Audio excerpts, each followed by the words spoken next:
Hey, what's going on, everybody? This is Peter coming at you through the tubes of the internet. Today, taking a look at the latest release from Mitski, an album called Be the Cowboy. I'm excited to discuss and glad you could join.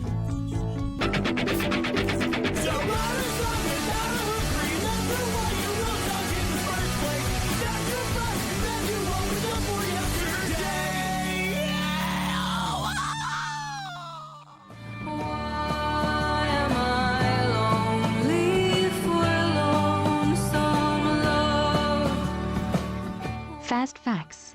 Be the Cowboy, released August 17th, 2018 via Dead Oceans Records, is the fifth studio LP from New York City-based indie rocker Mitski. Mitski's the monogamous stage name of singer-songwriter Mitski Miyawaki, who handles a range of instrumentation on this release, including guitar, keys, and of course vocals. This is the third album in a row Mitski's created in collaboration with producer Patrick Hyland, who handles additional instrumentation along with manning the boards. Backstory. Mitski began her musical career with a pair of piano-heavy indie albums recorded as student projects while attending Purchase College in New York. As her catalog progressed, her sound transitioned to more guitar-driven instrumentation, keeping the indie framework but incorporating a 90s alternative sound into the aesthetic. A dual Japanese and American heritage, as well as a nomadic adolescence living in over a dozen countries, have inspired Mitski to pen lyrics about culture identity and gender roles as recurring themes in her songs. Mitski continues to explore these topics on Be the Cowboy while reaching back even further for musical inspiration. Grabbing 80s synth sounds, 70s dance beats, and some 60s singer-songwriter influences, Mitski brings a diverse array of styles to this release and shows a skillful knack for getting them all to work together as an album. Track-by-track analysis. This release has 14 tracks and clocks in at just 32 minutes. This is a defining characteristic of the record, there's no way around it. The album's all over the place with different sounds, but none of them stick around for long without switching things up. Exciting moments can be fleeting, but the trade-off is that the lackluster moments never have a chance to drag.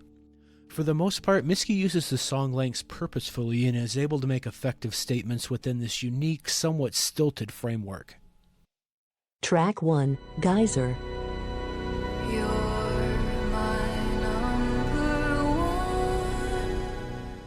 This album starts with brooding, drony tones, and Mitski describing a laser-focused devotion to a partner she's fixated on. She dismisses all others categorically, while the music sets a haunting mood. The theme of a pressurized geyser is perfectly conveyed in the building instrumentation of this track. Pounding, bassy floor toms enter the mix before high, swirling synth strings. The sonic range just keeps filling out at both ends of the spectrum into a huge, robust ending. And this is a perfect example of how Mitski uses the short track lengths on this release consciously and deftly. Just like you can't unerupt a geyser, had this track calmed down at any point, it would have lost impact. The sonic landscape feels maxed out by the end in the way that there's no turning back from. It's an incredible song to set the tone for the record and shows in no uncertain terms how overflowing with emotion this release is going to be.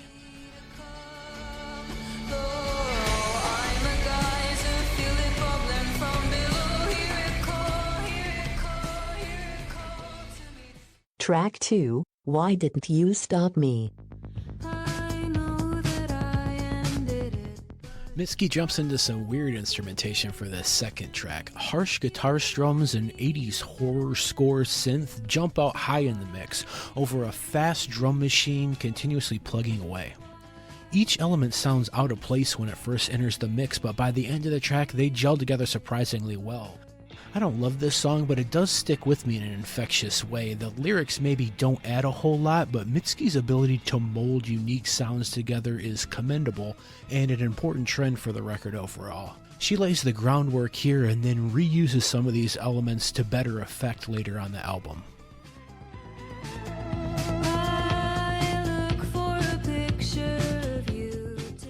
Track 3, Old Friend.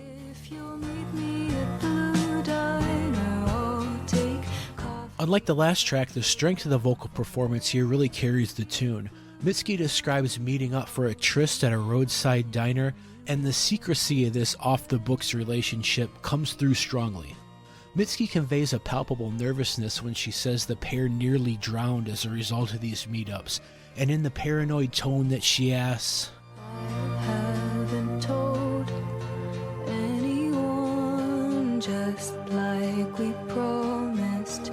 Have you? Ringy synth keys provide just enough of a lead to make the transitional portions of this song distinct, and the vocal melodies here are super smooth. This tune's one that feels too short, but the stifled nature also fits the theme. It mirrors the way this affair is partitioned off from the character's main life and only exists in truncated chunks. A great song here either way, understated but powerful.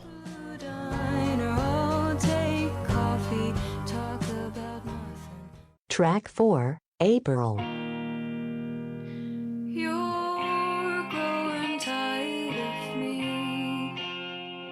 Here, Mitski's unable to be present in an intimate relationship because she's preoccupied with trauma in the past.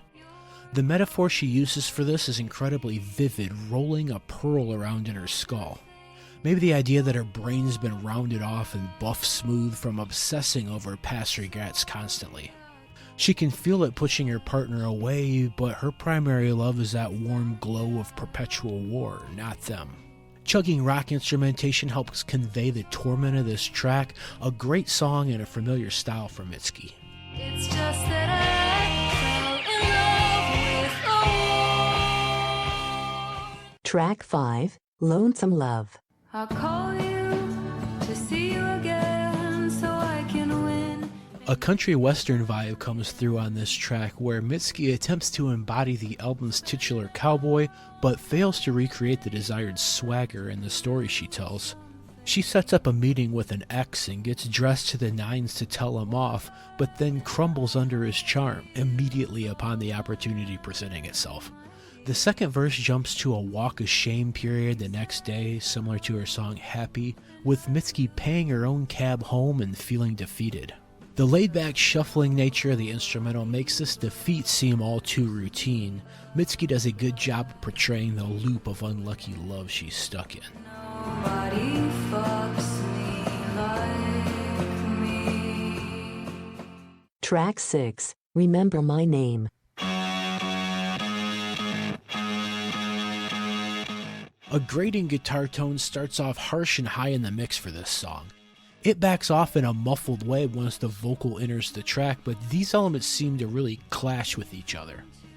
A rough and abrasive start gives way to one of the poppiest hooks on the record. Mitski feels like she's putting too much of herself out there. She's striving for permanence and lasting legacy, but her unrealistic expectations have her asking for immortality in return. She wants to be bigger than the sky. This track doesn't really excite me, but the sticky refrain is undeniable. Mitski does a skillful job on this release of venturing into new territory sonically, but always knowing when to dial it back to move into familiar territory. A good mix of experimental and comfort food here. I need something bigger than the sky. Hold it in my arms and know it's mine. Track 7, Me and My Husband.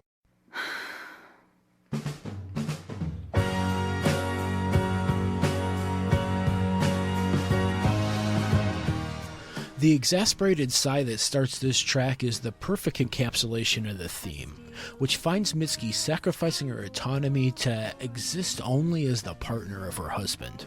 She's got all of her eggs in that one basket and is gonna see the relationship through to the end. My favorite aspect of this track is how something feels off about the bubbly instrumentation and vocal delivery. It comes across like a weird puritanical cult's propaganda material, almost a hostage situation where Mitski's forced to seem happy while reciting lines dictated by her captor. The upbeat, slightly hokey instrumentation is in stark contrast to the dark, self-deprecating lines that start each verse. Seeing herself as a burden, an idiot, not even worthy of breathing, it's an interesting song with an underlying sinister vibe that seems to be aimed at the idea of a permanent relationship. Me and my husband, we're sticking together. Track 8, Come Into the Water. Come into the water. Here, Mitski uses Lana Del Rey's production to create an ethereal quality. The hazy mood this evokes gives the song a distinct tone, but other than the production, I didn't find this cut very interesting. The lines fit the song well, but there wasn't any wording that really grabbed me. I think it's fine as a transitional track, but not a whole lot else really going for it. The same as all those men writing songs of all their dreaming. Track 9, Nobody. Give me one good honest kiss and I'll be alright. The second huge single from this release is an absolute banger. I love the contrast that starts the song lyrically. Mitski being so lonely, she's taking comfort in hearing the ambient city din outside of her window. And then Venus, whose overindulgence in so much love has led to it burning out and becoming inhospitable. This continuum of love's extremes is an ongoing theme for the album, and it's articulated perfectly here. Bright percussive guitar hits give this tune a disco instrumental, which really whips itself into a dancey frenzy during the bridge. A huge portion of the song is made up of just the word nobody, but even so, it never seems repetitive because of all the different vocal inflections and harmonies used. At times it's breathlessly whispered, and at others it's shouted at full blast. The ending even chops up the nobody vocal into separate samples for each syllable and plays them back with a choppy, unnatural feel. It sounds awesome, and it's just a great track overall. Nobody, nobody, nobody, nobody, nobody, nobody.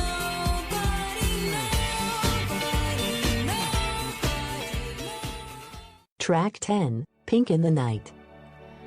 I glow pink in the night in my room. This is another track that builds like a geyser. Mitski has passionate feelings for an absent partner that well up inside of her. The partners turn their back on Mitski, so naturally she's infatuated with their back, but left to act on that lust alone in her room.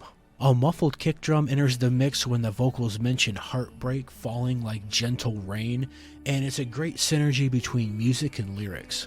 Mitski's longing for one last chance at a passionate kiss ends this song, and it's a super impactful callback to a running theme of this album. Every drop of rain singing, I love you, I love you, I love you. Track 11, A Horse Named Cold Air. A lake with no fish. A very dramatic tune here. For some reason I just envision this as a contemporary interpretive dance's background music. Again, it's 100% fine as a transitional track, but never really a tune I'd seek out. And only really bother thumbs down in it because this is something that she does an excellent job of elsewhere, using a short transitional track in a great way. They would say, ooh.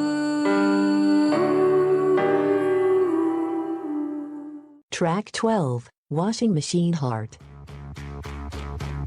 Toss your dirty shoes in my washing machine.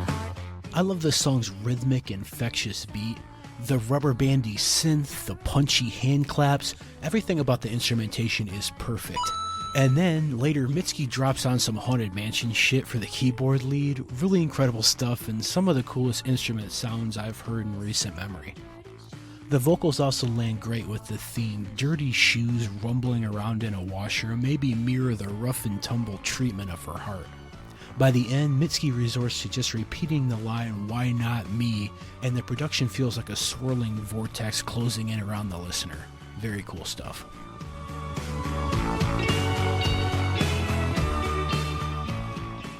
Track 13, Blue Light.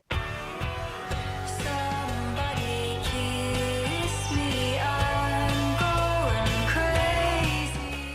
Here's a simple and atmospheric song that works really well. Mitski's able to set the scene and build suspense in just a minute and some change. This song features a character who seems somewhat detached from reality, who's naked, roaming their house with a knife in the middle of the night. The spooky calling out to this blue light in front of him really builds a tense atmosphere for this track. Short but impactful, this is a really haunting interlude. Sharp night.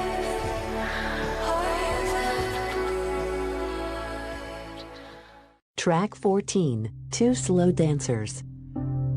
Does it smell like a school gymnasium in here? One of my favorite lines from this record kicks the track off. A very distinct sense memory that a lot of people share is used to establish the setting where we join the last couple on the dance floor when everyone else has left. Mitski ends the record on a bare bones instrumental, just kind of lingering at the tail end of the album to match the lyrical content.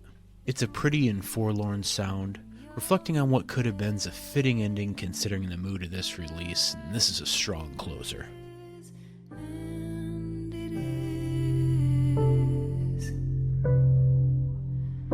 We're just two slow dancers, last ones out. Verdict. Overall, I really like this album. There's so many different types of sounds going on here, and a lot of them land hard. I hadn't mentioned the glitchy, warbling effects that pop up repeatedly throughout the record, but it's another unique production quirk that adds to the atmosphere and mystique of the album. The short track lengths Mitski imposed on herself didn't turn out to be constraining, and she was able to repeatedly infuse tracks with huge amounts of emotion and resonance despite a short runtime to do so. For that reason and the overall ambition of the album, I'm going to give this release a score of 8.5 out of 10 and highly recommend it to pretty much any fan of indie or alternative music. A great release. I'm a geyser, feel it bubbling from below. Hear it call to me constantly. So that pretty much wraps up my thoughts on the record. Let me know in the comments what you thought of the release, my critique, or the review format in general. Making this is a lot of work, but also fun, and definitely worth it if it helps some people wrap their head around the record. Thanks for listening, and I'll catch you next time. It's a series of tubes.